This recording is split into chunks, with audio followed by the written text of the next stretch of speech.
হবিগঞ্জের ব্যক্তির লাশ মিলল সিলেটের পাঠানটুলা গোয়াবাড়ি আলীবাহার চা বাগানে। বিস্তারিত দেখুন প্রতিবেদনে। পরিবারের কোনো সন্ধান মিলছে কিনা?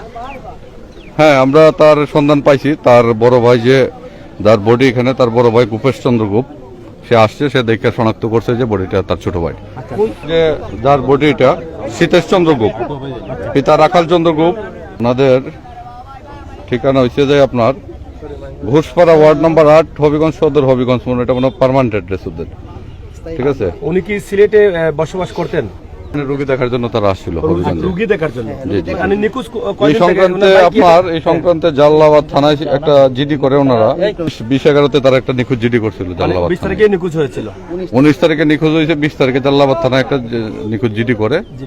ওই জিডির প্রেক্ষিতে আমরা ওনাদেরকে খবর দিই, ওনার ভাইকে। উনি আইসা দেখে তার ভাইকে চিনতে পারে। জিডি ধারাবাহিকতায় আপনারা খবর দিয়েছেন? খবর দিয়েছে। এটা তো আপনাদের বোধহয় এয়ারপোর্ট থানায় আছি আমরা। ঘটনাস্থলটা বর্তমানে এয়ারপোর্ট থানা। স্যার, লাশ থেকে কি মনে করলেন যে কোনো হত্যা বা ইলাইলা কিছু? আপাতত দৃষ্টিতে আমরা এখানে এটাকে হত্যাকাণ্ড মনে করতেছি এবং এটার সাথে কারা কারা জড়িত তাদেরকে খুঁজে বের করার চেষ্টা করব। আমাদের অব্যাহত আছে।